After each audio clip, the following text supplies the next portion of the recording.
அந்த குழந்தை எந்த காலத்துல கூப்பிட்டது, எந்த முகூர்த்தத்துல கூப்பிட்டது, எப்படி கூப்பிட்டதுன்னு அம்மா நினைக்க மாட்டா. கூப்பிட்ட குரலுக்கு அம்மாவுக்கு ஓடி வந்து பழக்கம் இருக்கிறதுனால கூப்பிட்டதுனாலே ஓடி வருவாளியா. அதை போல தாயினும் சால பரிந்துன்னு பகவானும் ஓடி. அதனால நாமத்துக்குள்ள இறைவனுடைய சாநித்தியம் பூர்ணமா இருக்கு. நம்ம சத்குருநாதர் அழகா ஒரு கீர்த்தனம் பாடுறார். அதுல சொல்றார், ஜீவன் உள்ளது பகவன் நாமம், ஜீவன் உள்ளது பகவன் நாமம், எளிமையானது இனிமையானது ஒளிமயமானது மகிமை வாய்ந்தது, ஜீவன் உள்ளது பகவன் நாமம்.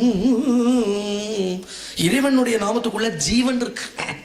இந்த நாமங்கள்லாம் எங்க பிரகாசிக்கிறது அப்படின்னா, சிதாகாசம்னு ஒரு ஆகாசம் இருக்கு. நம்ம பார்க்கக்கூடிய இந்த வெட்டவெளியில இந்த ஆகாசம் இல்லை. இதையும் தாண்டி மகான்கள் தங்களுடைய யோகத்துல சமாதி அனுபவத்துல பார்க்கக்கூடிய ஒரு ஆகாசம் உண்டு. திவ்யமான இந்த மந்திரங்கள்லாம் அந்த சிதாகாசத்துல சதா ஒளிர்விட்டு பிரகாசிச்சுருக்கு. அதனால பகவானுடைய நாமம் எங்க இருக்குன்னா, தெய்வீக வெட்டவெளின்னு ஒண்ணு இருக்கு. அங்க ஜோதிர்மயமா பிரகாசிக்கிறது. மகான்களால் அதை பார்க்க முடியாது.